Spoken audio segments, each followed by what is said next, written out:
Hi verse ఈ వీడియోలో తెలంగాణలో మనకి 2 గ్యారంటీలు అయితే అమలు చేయబోతున్నారు. ఆ 2 గ్యారంటీలకు సంబంధించి ఒక న్యూస్ అయితే రావడం జరిగింది. ఆ 2 గ్యారంటీలు ఏంటి? సో ఎప్పటినుంచి అమలు చేయబోతున్నారు? దీనికి ఏమేమి డాక్యుమెంట్స్ కావాలి? ఆ టైంలో మనకి అమలు అవ్వాలి అంటే సో ఖచ్చితంగా ఎండ్ వరకు చూడండి. చాలామంది వీడియోస్ చూస్తున్నారు కానీ ఎండ్ వరకు చూడట్లేదు.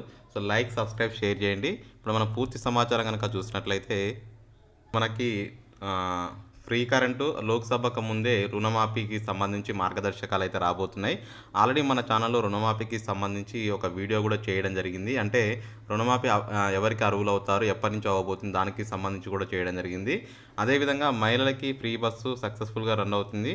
అదేవిధంగా 50 లక్షల మందికి ఆల్రెడీ ఈ పథకం అయితే అమలవుతుంది. కాకపోతే కొత్త పథకంగా ఇప్పుడు మనకి 2 అమలు చేయబోతున్నారు.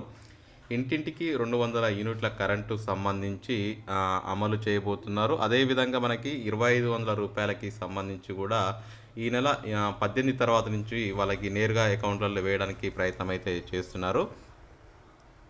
అయితే ప్రజాపాలన అప్లికేషన్స్ అయితే నుంచి ఫిల్టర్ అయితే చేస్తున్నారు.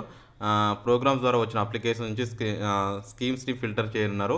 ఆ పథకాల కోసం అప్లై చేసిన వారి వివరాలు సేకరించి ఆ జాబితాను తయారు చేయనున్నారు.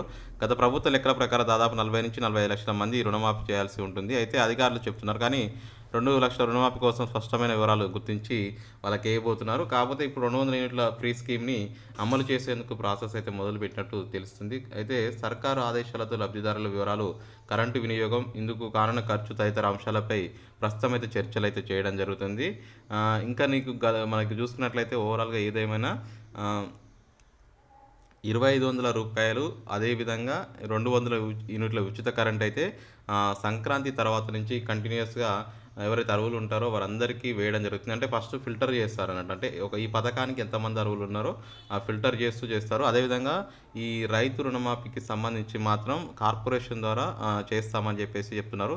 సో కార్పొరేషన్ అనేది ఏర్పాటు చేసి 32,000 కోట్ల అప్పు తీసుకొని దానికి ఆ సంవత్సరాలు ఈఎంఐ పెట్టేసి అట్లా టోటల్‌గా కంప్లీట్ చేద్దామని ఆలోచనలో ఉన్నారు. కానీ దానికంటే ముందు ఈ 2 పథకాలు అయితే ఖచ్చితంగా ఇంప్లిమెంట్ అవ్వబోతున్నాయి. 200 యూనిట్లు అదేవిధంగా రూ. 2,500కే ప్రతి మహిళకి నేరుగా అకౌంట్‌లో వేయబోతున్నారు. ప్రస్తుతం అయితే సమగ్ర సర్వే అయితే చేయబోతున్నారు. సమగ్ర సర్వే అయితే ఇంటింటికొచ్చి ఎవరు అర్హులో ఉన్నారో వారికి కూడా చేస్తారు. ఖచ్చితంగా వారికి డాక్యుమెంట్స్ చూపించాల్సి ఉంటుంది. అవి వచ్చినప్పుడు ఆధార్ కార్డు, రేషన్ కార్డు, మనకి ఓటర్ ఐడి అంటే మీరు రేషన్ కార్డు ప్రకారంగా డీటెయిల్స్ చూపించాల్సి ఉంటుంది.